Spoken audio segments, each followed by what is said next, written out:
Word to my mama, I promise I gotta go get it. Hop in my whipping and be on my way. Now I'm copping a ticket to Cali. My mission to Valley, the bays in LA till I finally come back to Miami.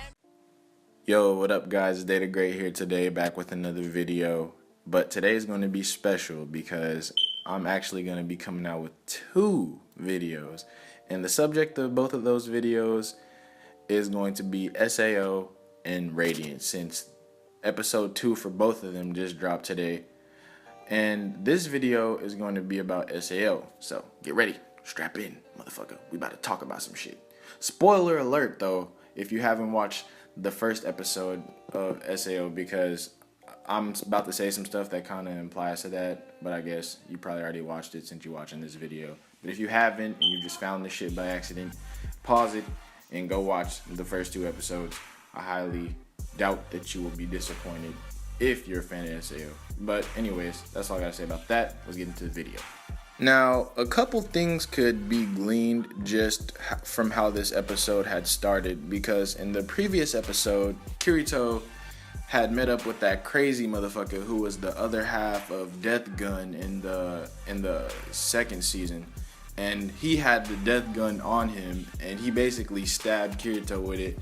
And you're supposed to die if you get hit with that, but immediately we jump into the second episode, and Kirito wakes up in the SNL world that he was testing for those guys, and he can't really log out at all. So I guess it's safe to assume that they were able to save him somehow, but I don't know how. I feel like this, because I had made a previous video and I was feel like they're gonna find out a way to keep him in Japan or wherever he had. I honestly forgot where this nigga is based at, but like they're gonna find a way to keep him there. And I feel like this will be the perfect excuse, because if he's injured off that death gun shit and like he can't wake up or he's in a coma or whatever, and they use the SNL to save him, then that would be a perfect way to keep him there while also get him back to the underworld where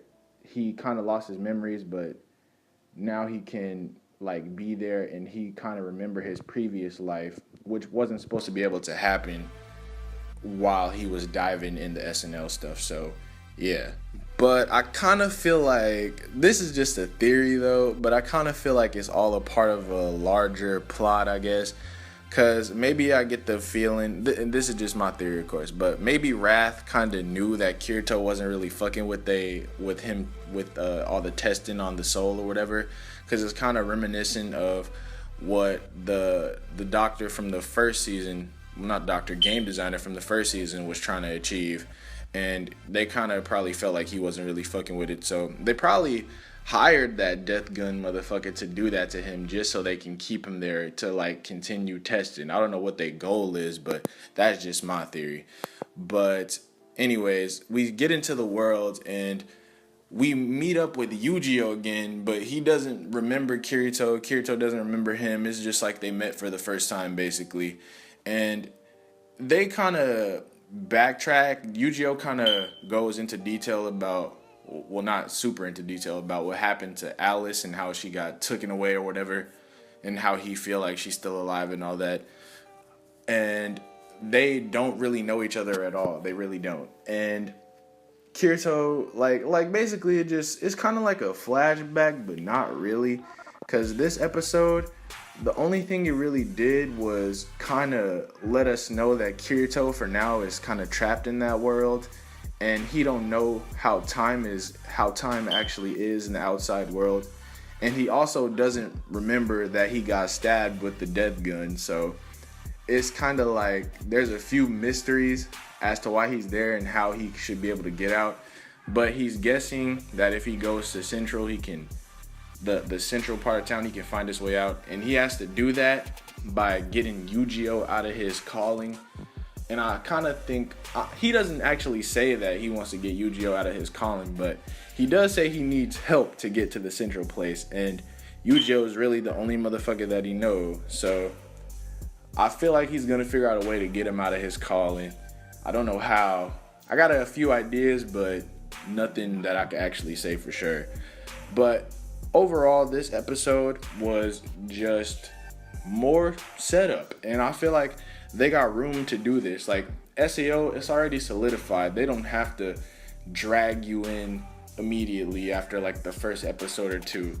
Like for the people that want setup and build up in a good storyline, they will be satisfied with this episode because it does exactly that. It adds more mystery than there was before, and I feel like that's how they're trying to keep people entertained and also let the old fans like get hints back to the past or whatever. So it was all good. It was all good.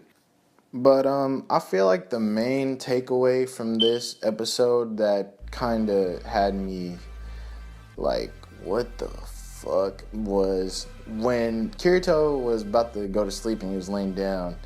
He said that he doesn't really think that anybody there is NPCs, but infant souls like from the real world.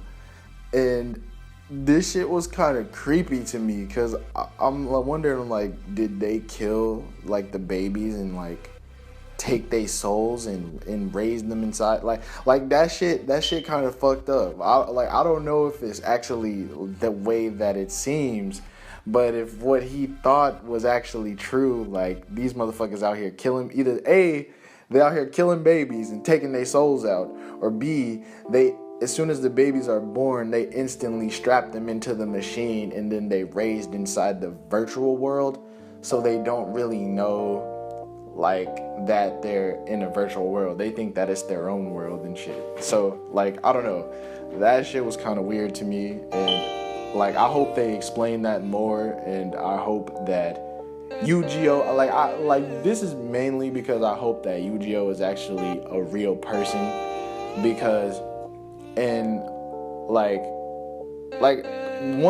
once Kirito finally does go back to the real world, I'm wondering if Eugeo will be there like as a person, or like will they find his body strapped up in a machine somewhere and they just get him out and then boom, he's in the real world now, or just some shit like that, because I'm pretty sure unless something really just traps Kirito there, he changes his mind, he probably will go to America eventually, and I hope that he'll have like at least with some of the squad with him when he does go.